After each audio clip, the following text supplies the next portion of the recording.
Hello, we're back, dear listener. Iron Fist and the Velvet Glove podcast, episode 449. And this one is just your regular panel. Myself, Trevor, the Iron Fist, coming in all the way from a new LNP electorate in Mackay. Scott, the Velvet Glove. Scott, how are you? I'm not too bad, thank you. And yourself? I'm okay. The electorate of Cooper, marginal swing to Labor, funnily enough. And Joe in the Pine Rivers electorate, which, what's the story there? Just hanging on? TBD. I think currently Labor are 400 or 200 ahead. Yes. At one stage they were predicting that it was going to change. Yep. Currently ABC are predicting that it's not. I couldn't see how they given the ECQ numbers, I couldn't see how the ABC were predicting it, but... Yeah, I saw they were predicting Nikki Boyd leads by an estimated 210 votes based on the preferences that they think will come through. So yeah, that's pretty skinny. Yes. Yeah. So yes, dear listener, we're going to talk about the Queensland election result and sort of think about how it came about, what it might mean, are there any wider implications in the federal sphere and all the usual things about what it means for our society. In particular, we're going to talk about, dear listener, the youth crime debate, how that affected people's thinking, and also the abortion debate and how that affected people's thinking and what might happen with that down the track. And, yes, and see where we end up. So, yeah. So... what else have we got to say at the moment? Well, overall, at the last overall count that I looked at, 7.2% swing to the LNP, and the LNP have got a comfortable winning margin, Scott, and pretty much what it was looking like, although perhaps it was looking a bit worse for Labor. And in the end, it's an okayish result from which they can potentially get back in next time. It's one of those things. I had Stephen Miles won and that sort of stuff. Everyone would be singing his praises. However, I'm not convinced he's the right man to lead the party back into victory. I personally feel that Anastasia Palaszczuk stayed in office too long, and she probably should have got the factions together 6 months. Probably 12 months ahead of when she did, and actually got them together and say, right, nut it out amongst yourselves. I want a bloodless coup that's going to replace me. Yeah. And she should have given them a timeline when she was prepared to stand down and everything else. They could have found someone else that they would have then had 2 years to get acquainted with the electorate rather than 10 months. And then it probably would have gone a little better for them. It did seem that the longer it went, the better he was going. So exactly, yes.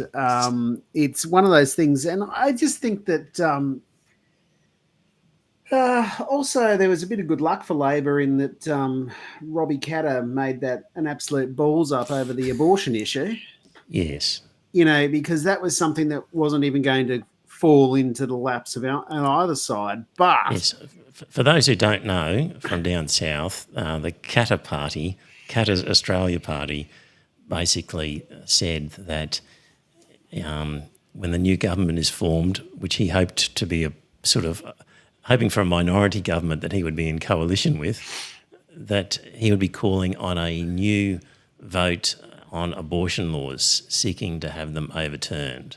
And that caused enormous problems for Crisafulli, who avoided the question 172 times as to whether... I was going to say, the background to that was Crisafulli and a lot of the candidates are very much anti-abortion.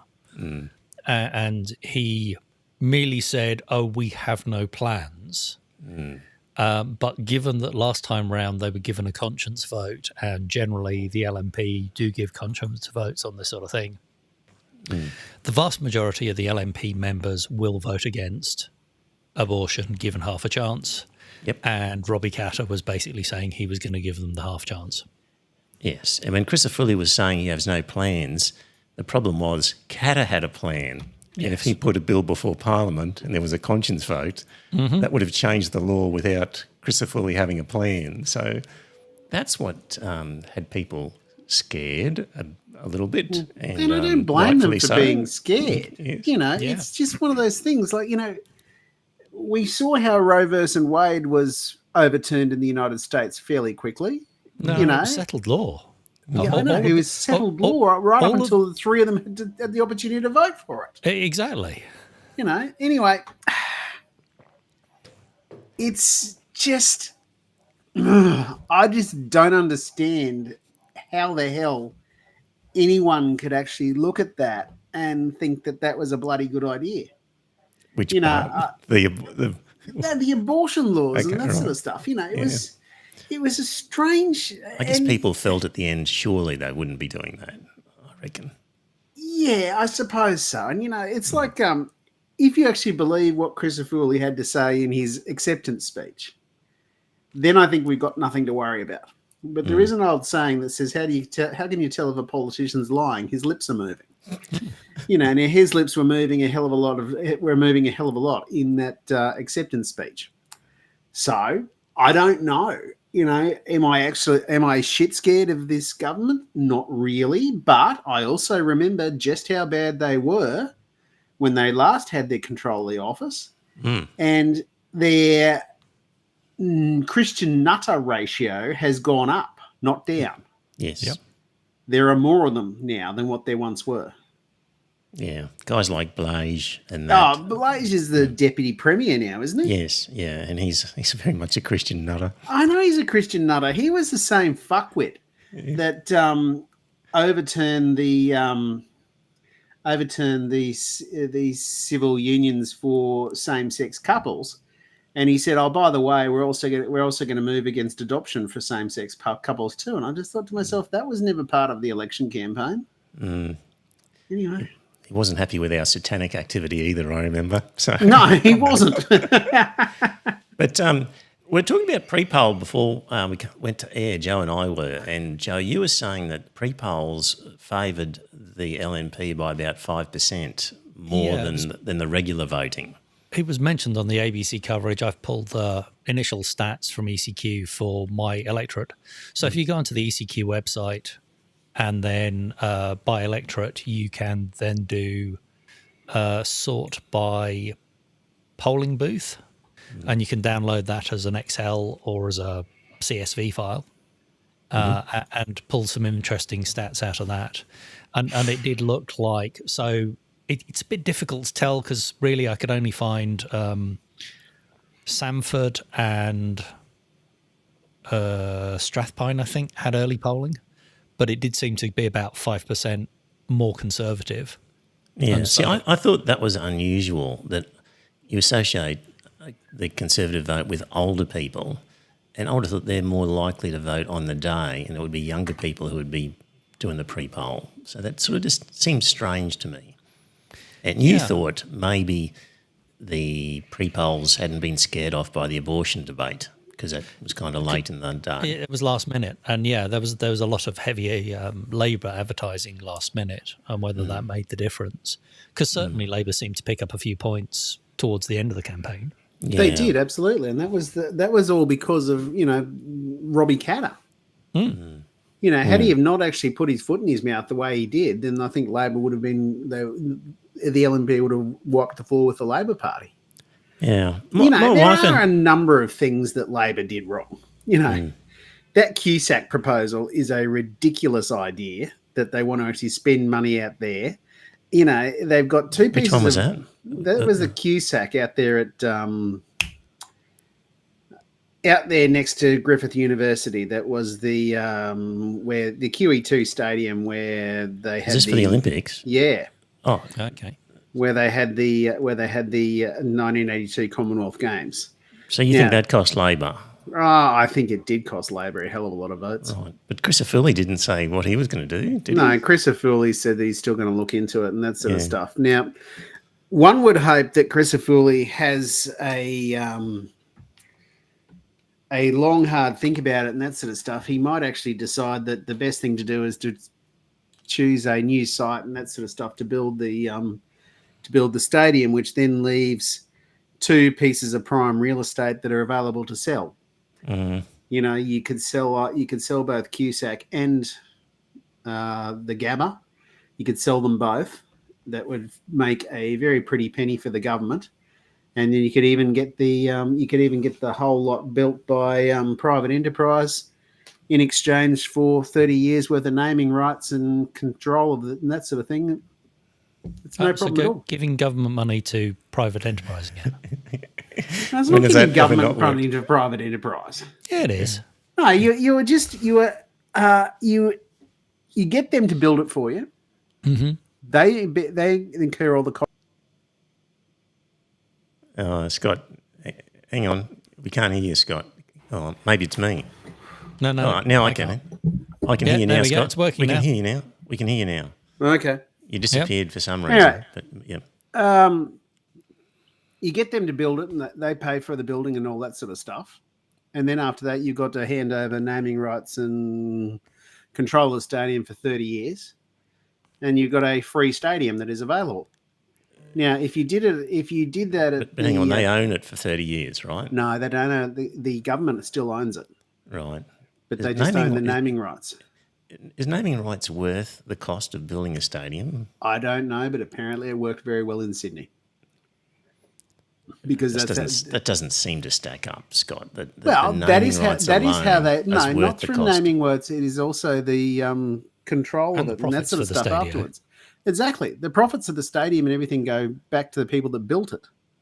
And then at the end of 30 years, as if they own it. Yeah, okay. But at the end of 30 years, you've got a stadium that you need to knock down because these things only last 30 years. And then at the end of 30 years, you sell it to the Catholic Church for $1. Because, yeah. Yeah, but anyway, it's just one of those things that they could have actually done. And they could have actually sold up those 2 pieces of real estate and moved on. See what Christopher does. I reckon it's going to happen at Victoria Park. But here's what I reckon. Here's my explanation.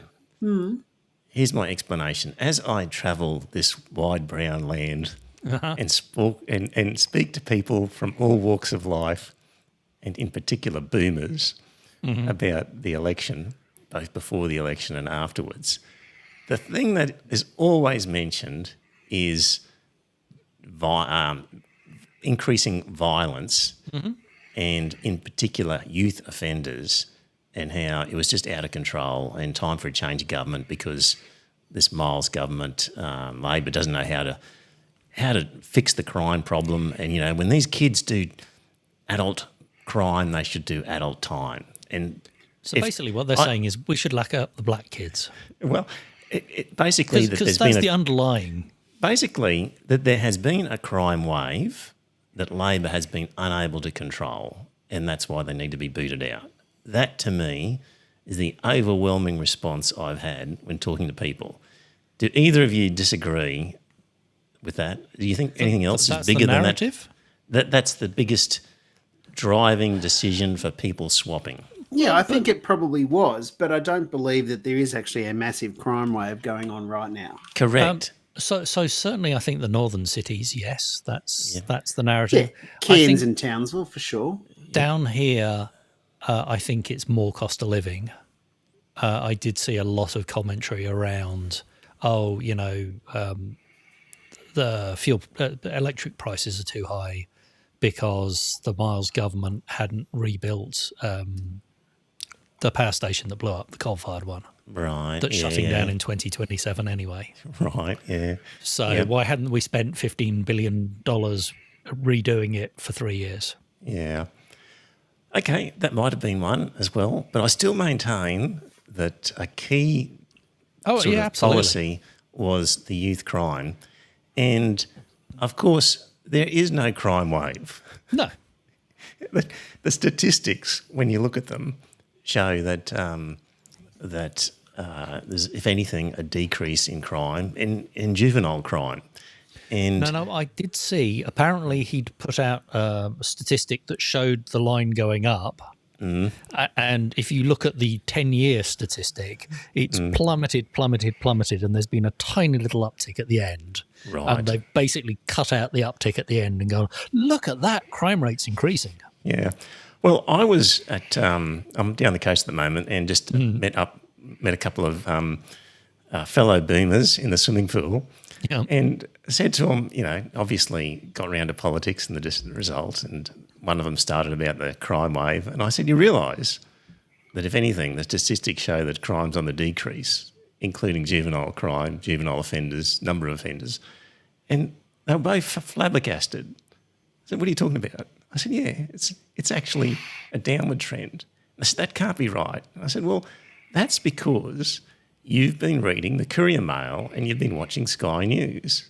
And one of the guys said, look, I don't read the Courier Mail. And I said, that's fine, but you have a friend or somebody that you have coffee with. Yeah.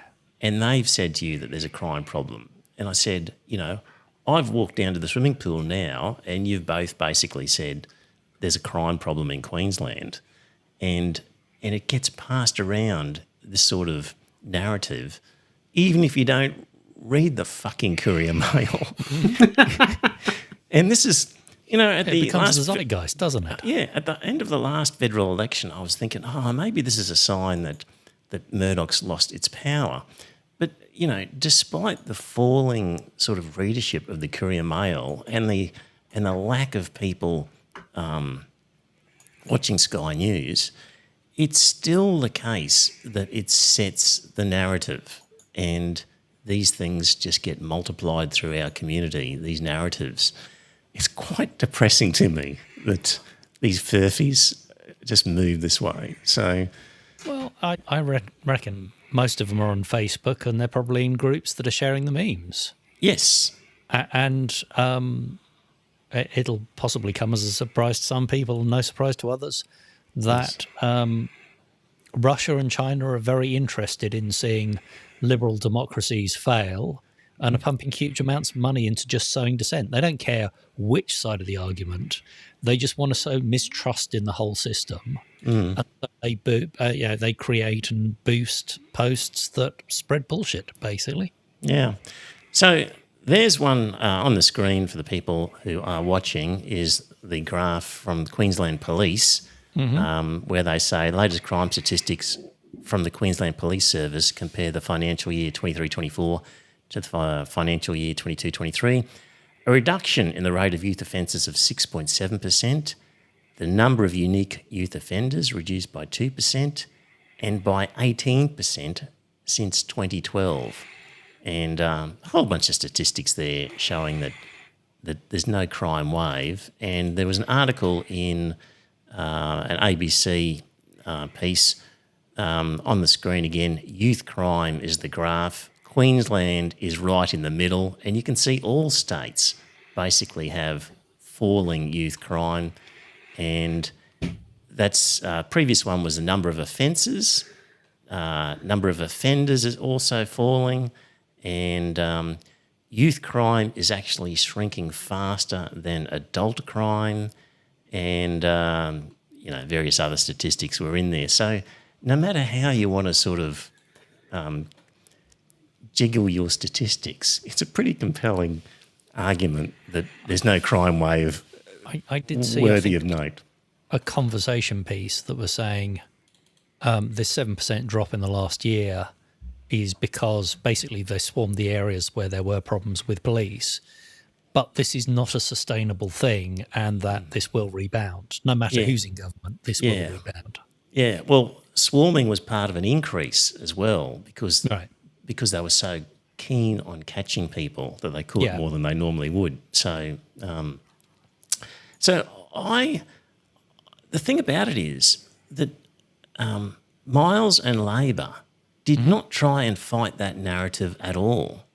They basically accepted, there's a crime problem and we're going to be harsh on people. And on the ABC election coverage, they did argue back, saying, the whatever it was, police statistics show it's down by 6%. And the LNP were going, oh, no, because ABS or so-and-so have got it up by however many percent. I didn't see enough fight back. No. And there was one particular politician who tried to argue it and was told by the party not to, and to sort of take it off his Facebook page, because they felt that they didn't want people belittling the idea, but they should have fought the idea on the facts. As someone else said, I don't care whether the crime rates are falling or not if I'm having to replace my lock every 2 weeks. Yeah. And this is the point, you know, you can always find the outlier, the anomaly. Yes. And this, do the headline. And this is what the Courier File would do, was cherry pick. And whenever there was any sort of car stolen or whatever, throw it on the front page or page 3 and talk about it forever. and people will get the impression that there's a crime wave. They're only going to execute youths for major crimes like murder or breaking into somebody's house and stealing things, or breaking into somebody's business and stealing things. Yeah. You're going... Because they were going, it's only serious offences, and then you're breaking and entering is a serious offence, apparently. Mm. It's one of those things. I just don't understand why that, that guy that lost his son-in-law and daughter, they were killed by a juvenile driver and that sort of stuff that cleaned him up on the road. Mm-hmm. Yeah, an absolutely tragic thing that happened. There's no doubt about that. But they were saying that I don't even know what the eventual outcome was of that original criminal case, whether or not they did get let off or anything else. It's just I just don't understand why they got the lead billing of any of the news items that were going on at the time. Well, it's because it's in the interest of the Murdoch press to get rid of a Labor government. Plain and simple. The other thing was, of course, they are locking people up more, and youths, and they're locking them up prior to conviction, so when they're not granting bail as well. And just locking kids up is not actually the solution anyway. No, it's one of those things. I actually said to Nigel Dalton the time that I met him, I said, I'm very disappointed that you're standing in front of a sign saying adult crime, adult time. I said, you and I both know that it is a hell of a lot more nuanced than that. We've actually got to find a very complicated solution to a very complicated problem. And he sort of agreed. He sort of agreed with me without actually agreeing with me, and he was a very impressive candidate. But I actually told him, I said, I can't vote for you because, I'm not convinced that Christopher has got his dickhead front bench on a short enough leash. I've got in this article from the ABC, Griffith University criminologist Ross Hommel said both parties were perpetrating the big lie that tougher penalties would reduce youth crime rates. He said the opposite has been repeatedly demonstrated through twin studies, randomised control trials, natural experiments and longitudinal studies. And he says that criminal justice processing of juveniles is itself a cause of future offending. It doesn't make the community safer. It sends them into a training camp. And he says it fails to address the underlying causes of youth crime, which is driven by factors such as fetal alcohol syndrome, neurodevelopmental disability, sexual and physical violence, poverty and low education. That all makes complete sense. But it's such an easy thing for the Courier Mail and Sky News to say, lock these kids up, they need harsher penalties, the judges are too soft. And the fact that it has a racist outcome is just is a nice side effect. Yes. It's not actually the aim of it. Yes. And do you think that the fucking Labor Party could just run an argument? Like, love him or hate him, Dan Andrews could run an argument. In Victoria would go to these press conferences and he would stare down the Murdoch press and answer all of their questions and just dare them. They hated him, didn't they? Yeah, and he would dare them to basically repeat his answers. I mean, Miles should have taken these characters on and said, you're just not a legitimate newspaper. You are a propaganda rag for the LNP. I dare you to show these charts on your page 3 or page 5. You won't do it. And he should have taken them on. But it's Labor, too gutless. Don't deserve to be in power. What are they going to do anyway? You know, it's one of those things. I just honestly believe that they should actually have a policy of taking them on, actually fighting them. And discrediting them. And so that people need to understand on any number of issues, you just can't listen to the nonsense that comes out of this mainstream media. If they'd said you've just cherry picked that statistic, long-term rates are showing it's gone down. Yes. With a minor uptick at the end. Yep. What would they have said? Yes. Exactly. But they're too afraid to argue something. It's incredible. But Scott, Greens basically they've only got one seat now.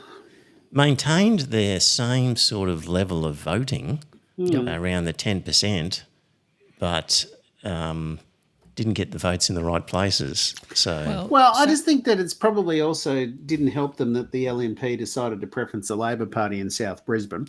Yeah. They wanted rid of Trad, which is why they preferenced the Greens, and that's why the Greens won that seat last time. Yes. So, dear listener, in South Brisbane, where there was a Greens candidate, last time Labor preferenced the Greens candidate. LNP preferenced. Last time LNP preferenced the Greens candidate, and this time they haven't. However, there is still an outside chance that that the two leading candidates will be the LNP candidate and the Greens candidate, in which case the Labor preferences will get the Greens candidate ahead. There's an outside chance. Gotcha. So, yes, but that's how our wonderful democracy works. Yes. I still think a preferential system is preferable to first past the post. Well, a proportional system would be even better. Yeah, I know. Proportional would be even better, but then you've got to work out. You got to work out where you got to work out where you're going to put your members, though, because if you've got all your members and everything like that down in the southeast corner that don't want to move, then where do the rest of the state get their representatives from? I'm sure we could find it. They must be done somewhere in some places. They figure out a way but it's of just doing one it. of those things. They've got to have to work out how to do it, and they've got to work out how to do it, and they've got to actually tell us how they're going to do it in the first place. It'd be like the federal upper house, fill in 75 candidates in order of preference. Maybe if politicians didn't have to attend every local fate and PNC meeting, we might get better candidates, because they'd go, I'm not going to do the job if I've got to turn up to all that sort of shite all the time, maybe. It's one of those Is that things. really the best use of our leaders? No, possibly not. But, however, I was just talking to Deep Throat on Sunday morning because I rang him up to commiserate over the loss of the election. And I just said to him, he was talking about his member that just got re-elected. Jonty Bush? Is he in Cooper as well? Yeah. He said that she basically would attend the opening of an envelope. Yes. So she was there being seen and that sort of stuff. So people just got the impression that she was out there doing something. Yes. She was probably just turning up to something, pressing the flesh and that sort of stuff and pissing off after half an hour. You never know. Yep. It's just, I agree with you. You've got to have a better use of time, but it's par for the course though. You've got to be seen to be out there doing something rather than actually doing something, I would have thought. City versus rural as well. When you look at a map, the Labor electorates are all clustered around, Brisbane suburbs. Well, so hardly any in they the did region. have the cities up north, but they lost them, and I think that was the big swing, wasn't it? Yes. Well, they lost sort of Townsville and Yeah, Mackay and Mackay, yeah, and I think they've lost Rocky too, haven't they? not sure. Oh, but it wasn't that. The mayor who's been there for ages is now Strello. She was mayor for years, Right. and is now standing as a candidate. And I think because she's just so well known in the community, I think that's why she got the vote. Okay. Yeah. So anyway, Is she from the LNP or the Labor Party? I think she's LNP. Okay. So the other, just circling back to the other issue of abortion and whether that will now get on the national agenda. National? Yeah, well, Yeah, well, yes, that fucking idiot Jacinta Price. That's where we're getting to. So Coalition Senator Jacinta Nampy-Jimpa Price wants abortion on the national agenda. So it's this importation of The American cultural wars. And Well, because it works for Americans and they think possibly they can capture some of the... these are the very same people who will be bitching about Halloween, saying, oh, we don't need this American Halloween culture. You know, we call them biscuits, not cookies. And, you know, they'd be the first ones to rail against the importation of that sort of American culture. But they were quite willing to bring in this American culture war and play it out here. Well, I just had an email from Binary, who are the anti-trans mob, and they were going on about how there's only one candidate that they see that's going to support women's rights in America, and that was Trump.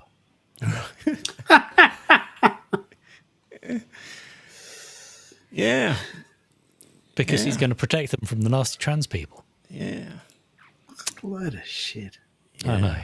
Yeah. So just back on abortion, Joe, you came up with, you sent something in Messenger about a case in America, and it was to do with abortion. Yes.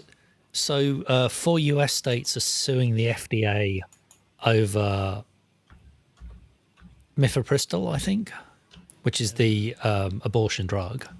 Yes, So because it's people are used in accessing medication it abortions. via the post, is it? And as part of their arguments why they say that the FDA shouldn't have been allowed to legalise mifepristol or allow it, is that there has been a drop in the number of teenage pregnancies, and they rely on these teenage pregnancies to increase their state population, allowing them federal representation in the future, because for every 10,000 people or whatever it is, they get another seat in Congress. Yes, So this is part of their official pleading in their court document. Was that they should be allowed to force women to give birth so that they can have better representation in the future. Jesus Christ. I think it was paragraph 752 where they wrote, a loss of potential population causes further injuries as well. The state's subsequent diminishment of political representation and loss of federal funds, such as potentially losing a seat in Congress or qualifying for less federal funding if their populations are reduced or their population increase diminished. So, yes, if we don't get enough babies, it will be a financial problem. Fucking kidding me. Nope. We need to force teenagers to have babies. I think one of the other ones was we need to force teenagers to have babies because there are a lot of childless couples out there that need babies to be able to adopt, which really is straight out of The Handmaid's Tale. Yeah, I know. It's one of those things I just don't understand. That anyone could actually... How anyone could vote for the Republicans in good conscience right now is beyond me. Well, especially with with Trump espousing Hitler, having now been quoted as saying, "Why can't I have the kind of generals that Hitler had that are loyal to me?" Yeah. To which he was told they weren't loyal to Hitler. A number of them tried to kill him. Still on abortion. Yes. Australian Catholic University had a graduation speech. Oh, yes. Yeah, that was hilarious, wasn't it? Yes, and I'm sorry, but what the fuck do you expect if you go to an Australian Catholic university? well, that's what Greg Sheridan said. So yeah, at the Australian Catholic University, Joe De Bruin, union leader of the Shoppies Union. So, dear listener, just bear in mind as we rail against the Christian conservatism of the liberal national parties, the Labor Party has its own problem with Christian nutters, and that is lurking deep in some of the unions, in particular the Shoppies Union, which is a powerful union. Grace was Yes. yeah, how great RI wasn't she? Yes, indeed. So De Bruin was offered an honorary doctorate at ACU and invited to give a speech. And apparently they got a copy of the speech beforehand and they said to him, do you think it'd be good if you could change a few things? But they didn't tell him what to change, and so he just ran with the speech anyway. And in it,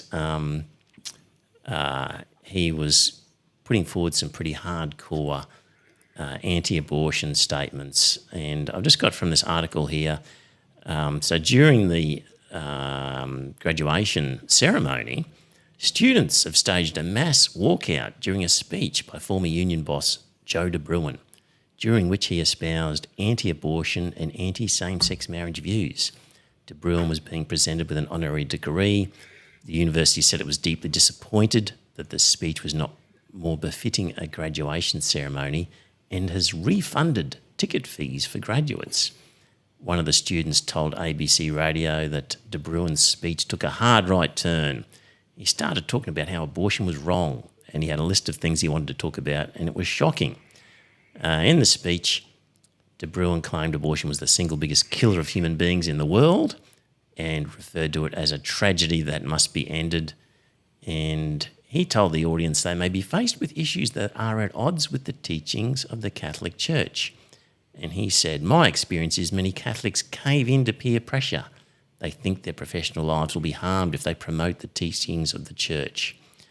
The student reckons about 95% of people left the auditorium. I think the remaining 5% were there just to sort of film the empty auditorium. And, of course, De Bruin is an officer of the Order of Australia in the Queen's Birthday Honours List 2022. So Australian Catholic University invites this guy to speak, and he speaks about solid Catholic ideology, and they have to say, you can't say the quiet bit out loud, not here. Well, my daughter was saying it was a beat-up because she'd seen a video on TikTok that showed that they were all leaving normally at the end. And I'm going, well, if that's the case, why were they refunding people who left their money? Yes, and what'd you say to that? Oh, she then went and looked for this video that she'd seen and found that actually people were leaving in the middle of his talk. There we go. But so it's interesting. There was originally a counter-narrative. Yes. Yeah. So, on the one hand, at least he's consistent. Well, yeah, absolutely. And not hypocritical like the authorities running the university. He was actually espousing Catholic views. Yes. He was actually saying what the Catholic Church actually teaches. Yes. And don't be afraid to hold on to your faith, was what he was saying. Exactly. So, it's just I cannot believe that he was the head of the Shoppies Union and all that sort of stuff. And when was the last time you ever got into a conversation with any of the checkout chicks at Coles? Oh, you can't use them anymore because it's all self-serve. But when was the last time you got involved in a conversation with anyone who works there about abortion rights? all right. Never. But he wants to make out it's some big thing. It's not. Well, and didn't the shoppies sell out their members anyway? Oh, absolutely they did. So, it's I had to agree with the one of the whole, might have been the Shovel or something like that said that at the time that their members were saying that the members of the union representing hotel workers and that sort of stuff, they'd said their members would be quite in favour of the same sort of rhetoric and that sort of stuff that the CFMEU was pulling if they could afford to buy their own house. Right, yes. And I actually agree with that, Yeah. The militant behaviour of the CFMEU is quite justified, really. Yeah. You know, They managed to get for their members exactly. extract value for them So that other unions haven't. CFMU members can buy houses. Exactly, Yes. they can. Yes. You know, Speaking no of other the union members can. Speaking of the shovel, just a final word on the Queensland election. In the shovel, they reported that Queenslanders will turn their clocks back to 1954 this morning after electing David Crisafulli as Premier. Crisafulli, who has campaigned on putting children in prison and has failed to rule out reintroducing abortion laws, thanked Queenslanders for their support, saying he wanted to lead the state until well into the last century. Quote, "It's an exciting time to be a Queenslander. Thank you to all the men and their lady wives who have sent telegrams expressing their congratulations. As we emerge from the post-war years and look ahead to the 1960s, there's nothing this state cannot achieve." A government spokesperson reminded Queenslanders to adjust their wind-up watches before leaving for work this morning. Remember now, instead of getting dark at 7 p.m, it will be dark most of the time. Critics say the change could cause curtains and women's reproductive rights to fade. Well done, Shovel. Good report. Yeah. Okay. So just that that event at the Australian Catholic University, I was with some other friends, dinner party type situation, and one of them said that, he read this great article. It really just encapsulated how China is a threat and how our culture is not up to the task of battling this new threat. And it was a really well written piece. And I just said to him, mate, I think I'm going to disagree with everything in that article, and asked him to eventually send me the link, and he did. And it was in the Weekend Australian, an article by Greg Sheridan. Oh, for God's sake. Yeah. And I was like, for fuck's sake. Like,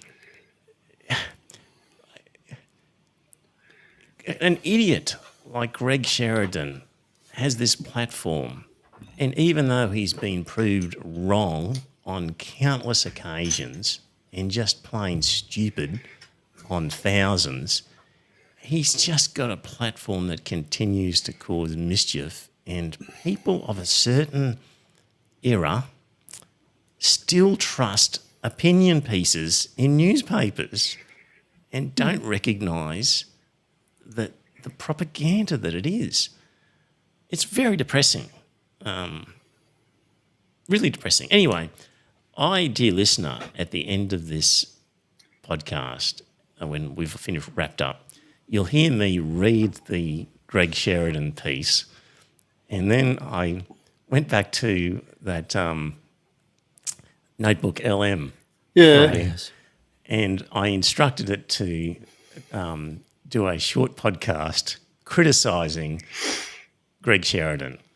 And I said, with particular emphasis on how China, I use words like how China is, well, actually, what did I say? I'll tell you. I specifically asked Notebook LM to criticise the article, emphasising Sheridan's cultural bias against a relatively benign China. That's how I instructed it. So if you're watching this live, grab hold of the audio in the podcast app and fast forward to the end, and I'll read it, and then you'll see their response.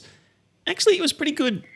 In particular, they talked about how he's so stuck in an old culture. Both, Sheridan is obsessed, like John Anderson, former deputy Prime Minister, who loves Jordan Peterson, with this whole idea of Western culture is in demise just because it's changing and it's different to what it was, and it's as if a culture is supposed to be just static. And any change to it is seen as a demise. And so, these kids at the Australian Catholic University walking out is really because the culture is changing to be more inclusive of trans people and of women's rights to their own body. And so it was sort of that argument comes through, and also then just in this piece, when I read it, you'll hear basically a Sheridan rails against China and Iran and Russia and all the rest of it. It's like, again, it's about culture. Well, he's stuck in his culture and doesn't recognise that other cultures might be different but perfectly legitimate. So yeah, that'll be at the end. But what else happened in social interaction circles?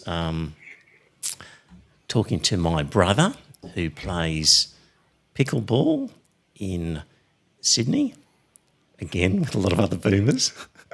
They're all retired. Eastern suburbs, and a fairly high contingent of Jewish people. And he said, it's great. You know, we play pickleball 3 times a week and blah, blah, blah, go for coffees and whatnot afterwards. I said, so at the coffee afterwards, does anybody ever mention Gaza and Palestine? He says, oh, God, no. It's totally off. You just can't talk about it. Yeah. Totally off limits. Do you guys get to talk about it with other people at all, like with acquaintances, or is it a no-go zone? Yeah, I do. And always preface it by saying that Israel was right to respond, but I think they have overreacted. Right. You know, just think, like, absolutely convinced that they've gone way over the top, and it's they have gone way over the top. And they have gone way over the top. They have gone way over the top, and it certainly looks and smells like a genocide. Mm. What gets me is the people who are saying, oh, well, you know, the upcoming US election, there's no difference between the candidates. So because they're both the same on Palestine. And it's like, hang on a second. Have you heard of Trump Heights? Go and have a look at Wikipedia. There is an area of the occupied territory that is called Trump Heights by the Jewish settlers because of how great President Trump has been to them. Right. So he'll be even more keen to support Israel. Absolutely. Yes. So whether he will, you know, because, you know, he loves all that sort of shit done for him. Yeah, okay, the genocide in Israel is bad, but do we really want a Nazi in America? No. Yeah, you know, stop the fucking equivocation. Stop the failing of the US democracy as, what little democracy there is. Just because, you know, you think they're equally as bad on Palestine. Well, if one rates as 100 out of 100 and the other rates as 98 out of 100 in terms of badness. Vote for the 98 still. Okay. And also stop the overthrow of democracy at the same time. Okay. Exactly. But please don't celebrate when Kamala gets in, because she'll just be as big a warmonger as Probably Biden has been. Yes. Yeah. But celebrate that, you know, theocratic fascism hasn't taken over the US. Yeah. Exactly. Which is one of those things I just don't understand how anyone could actually contemplate voting for Trump. So I did read various people saying the point is they want people to be hurt. These people who vote for Trump want the others to be hurt. They just don't expect it that they will be the ones being hurt. Yes. And in fact, there have been people who said, but he was supposed to hurt the other people, not me, when they've been hit by whatever Social Security funding cut came about from Trump's policies. Anyway, I've reached the point in social interactions now that when Gaza and Palestine come up, if somebody is equivocal on this, I'm just going for them. I can't help myself. I've seen too many kids' bodies dragged out of rubble. I've seen too much statistics. These, you know, the Israeli government is bloody targeting journalists, doctors, schools, hospitals. Mm-hmm. Kids are being hit by snipers in the heart and in the head. Like, they're just UN peacekeepers. Mm-hmm. These aren't just casual collateral damage accidents. No, They're these are actually deliberate targeting targets. these groups. So now if somebody says, like again, I was at something and somebody said, "Oh, it's terrible, isn't it?" Well, at least Israel's targeting its missiles. And I just went off and I said, "What do you mean they're targeting them? They're targeting them at the innocent people. That's what they're doing." Or, yeah, so I can't hold back anymore and just let it go. On the flip side, you can be pro-Palestine, an independent Palestine, without being pro-Hamas. Exactly. Because I have seen people who go, "Oh yeah, I now support Hamas because Israel's bad," and you're going, "Do you honestly think that Hamas are better?" Well, yes. I don't think they are any better. I think they're it's like I have said dozens of times before. If the PLO were as well armed as the IDF, do we honestly believe that they would actually negotiate with the Israelis, or would they drive them into the sea? And would they slaughter the innocent? Exactly. The problem is it just doesn't start historically. It all goes back, doesn't it? It goes right back to 1948 when a terrible mistake was made. Well, but also the Imam of Jerusalem. But think of it this way: treated with Nazis. If today you were a Palestinian living in Gaza, and your mother, So I'm lucky enough to your still father, be alive. Yes, your mother and your father, your grandparents are all just killed in front of you. Your wife also, your 3 or 4 kids you've had to pluck out of the rubble. Your nieces and nephews have been shot. Yeah, Like, then you're going to sign up to Hamas. If you went through that experience, do you think you could come out of it and not be seeking revenge? Vengeance? Exactly. And it's not. It's Revenge, not like, I understand. It's the idea that you want a totalitarian state. well, this sort of carnage though has been going on before October 7th. So there would be other people who that has happened to, where their homes have been bulldozed and all sorts of similar atrocities have happened to them. And it's like, well, what do we expect them to do? What would you do in that situation? I don't disagree that they're morally justified. What I'm saying I don't think they're morally justified for is imposing Sharia or an Islamic state. So if there was a non-Islamist resistance group, then yes, absolutely. And how do we know how Islamist they are? Because they say so. Who says they say so? They themselves have said it. Yeah. It's hard to know, I think, what sort of government they'd want to run. Anyway, it's a case of put yourself in the shoes. They've said it actually, where they said that, from the river to the sea, Palestine will be free, which means there's leaving no room for the Jews to actually live there. Well, that doesn't necessarily mean that. We don't know. I think we've heard enough from them to say that they would actually do that. I don't know. 1,200 people were murdered on the October 7th, and however many hundreds were taken hostage. It's a horrible thing that started this whole conflict. Now, Israel has clearly overreacted, and they have bombed the place into a pile of rubble, and they are continuing to bomb it, which is God knows why, because there's nothing left standing.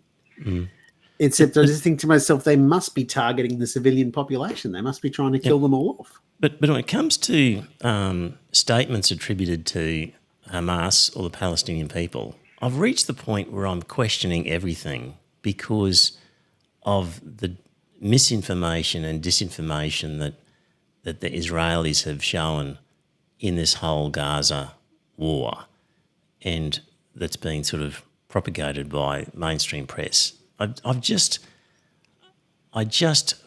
It's almost like religion. When you're a believer, and then at some point you go, hang on a minute, this doesn't all add up, and you suddenly realise that you've had a whole heap of bullshit indoctrinated into you, and that priest that you trusted, you can't priest, and those teachers that you trusted, you can't you can't trust.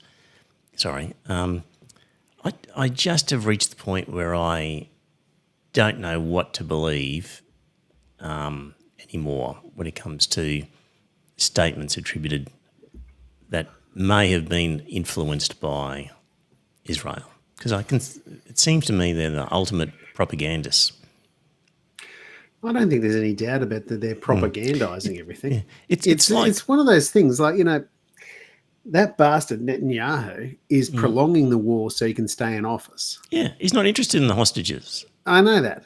It's one of those things. That's why he turned up at giving a speech on the October 7th anniversary, and he was jeered by the members of the public that had family members who were hostages. So, see, like the initial thing when that incident occurred, October 7th, was allegations that women were raped and babies beheaded. And it's since turned out there's no evidence of any of that. Yeah. No evidence at all. But it still gets repeated by presidents and presidential candidates. And it's just accepted as a fact. But there is absolutely no evidence to support it. So I just, when it comes to how bad would Hamas be, I just wonder how much is part of that propaganda. I don't know. So, it's a bloody good question. Yeah. It's like the Uyghurs. Like at one point it was accepted that, China had done all sorts of terrible things to hundreds of thousands of Uyghurs and had them in camps and things. And I think when we eventually get to an episode on that,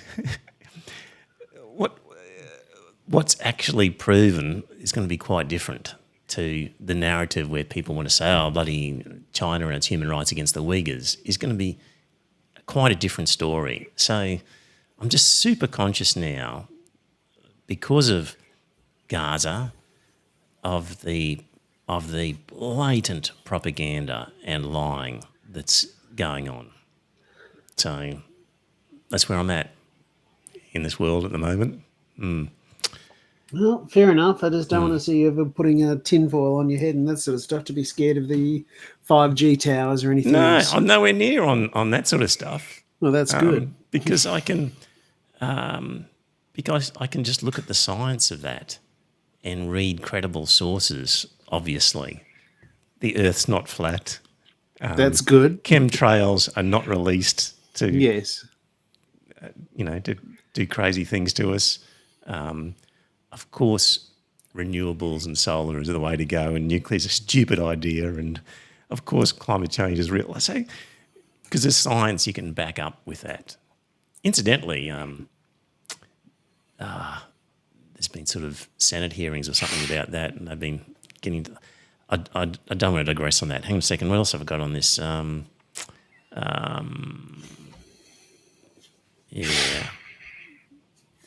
was that.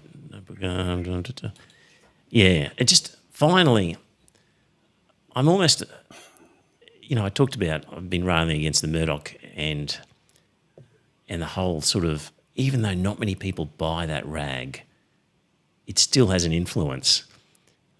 I think I'm at the point where if a coffee shop has these things for free for people to read when they're drinking their coffee, we need a protest movement to say to coffee shops, you realise this is a poisonous piece of shite that you've got sitting here? It's not good for your customers.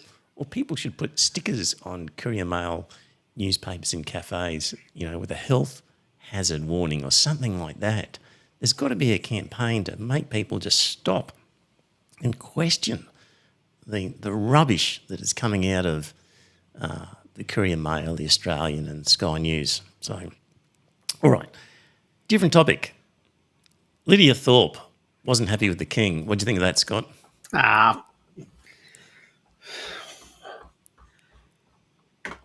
Yeah, she got her point across because the world's media were talking about it and all that type of thing. But I would have thought that the preferable protest would have been for her not to show up. Just like the Greens didn't show up. Nobody would have noticed that protest. Exactly.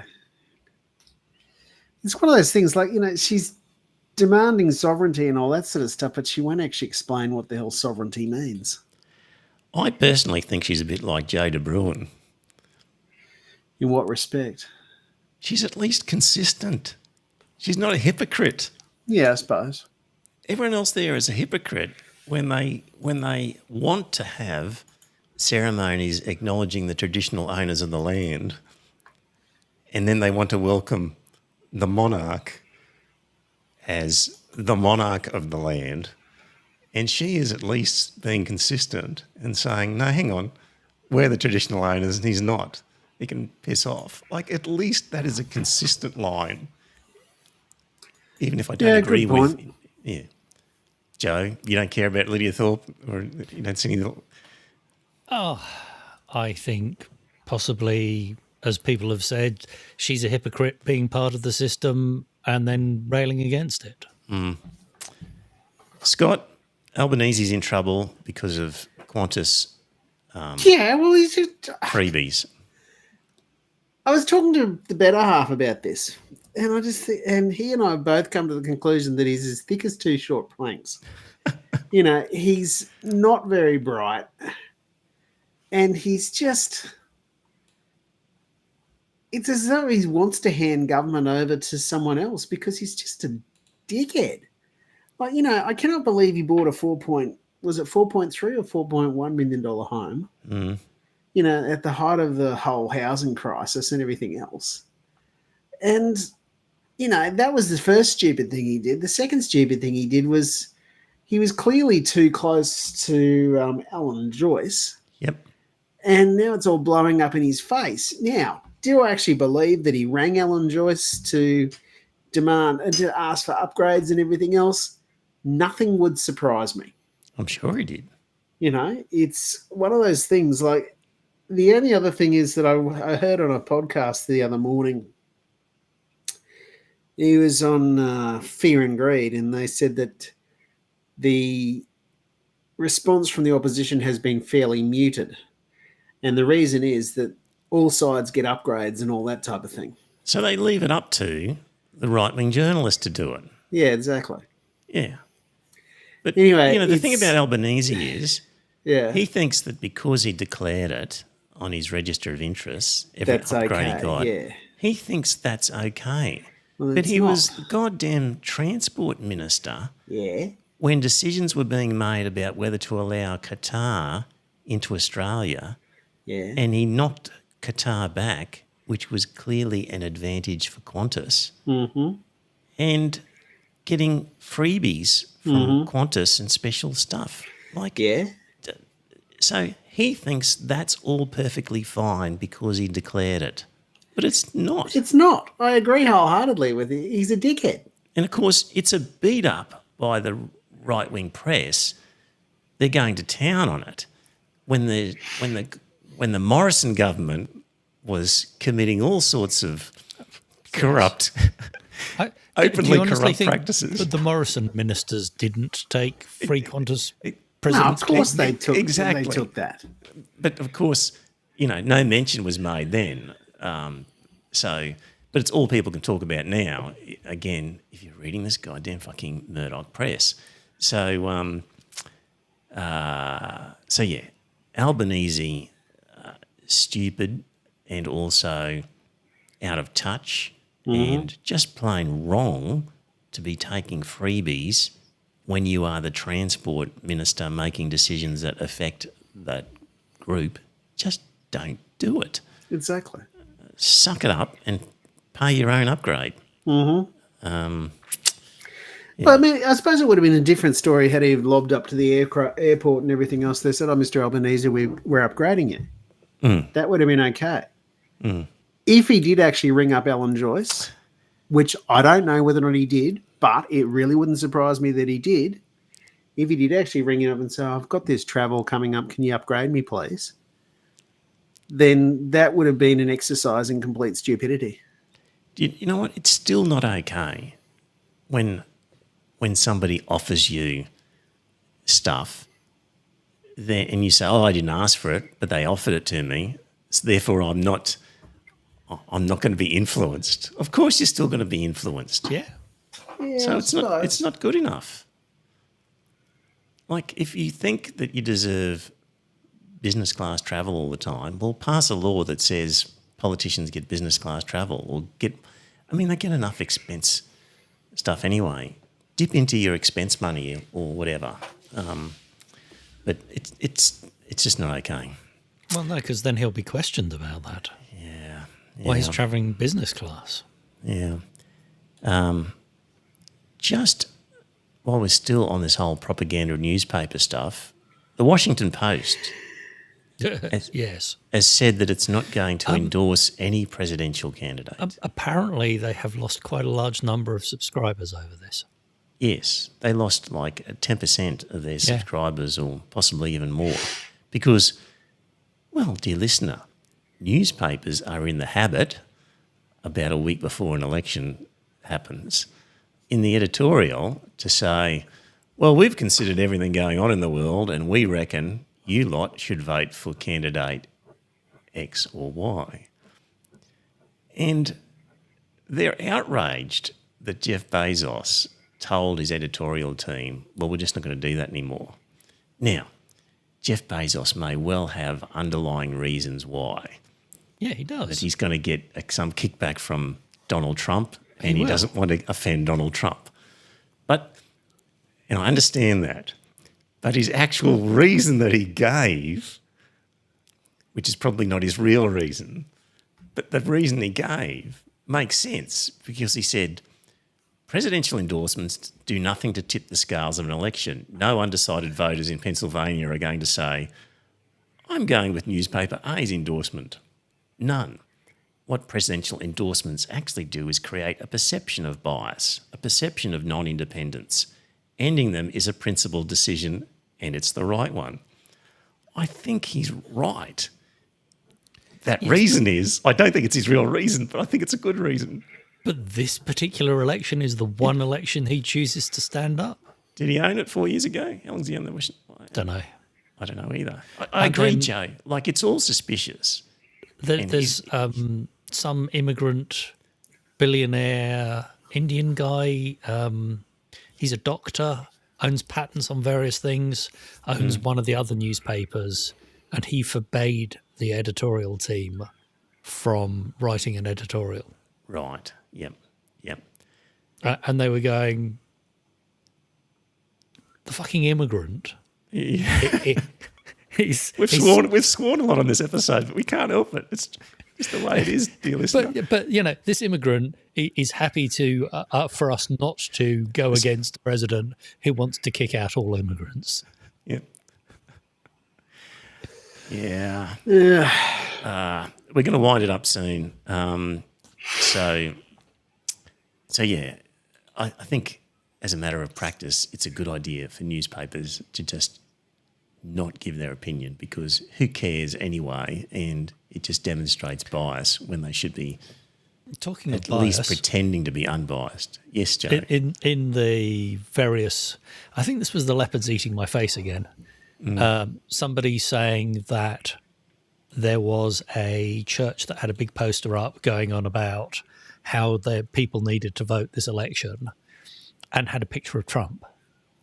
And this guy had reported it to the IRS. So in America, for them to be tax-free, they are not allowed to campaign for any particular candidate. Yes, They can campaign on issues. They can say, this is a very important thing to us, but they can't say, we think you should vote this way. And there is no longer a picture of Trump on that poster.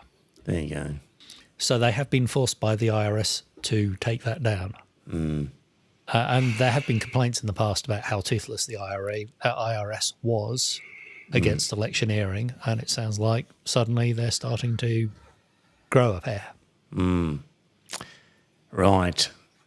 Next week, I'm going to talk about Guy Rundle got sacked from Crikey, which is a shame. Yes. 'Cause Did he? yes, which is a real shame. I saw the headline, clicked on it, and it said, oh, no, this is a pay-for article, or you've got to sign up to read it. Right. So I didn't read it. Okay. We're going to talk about that. We're going to talk about The National Anti-Corruption Commission.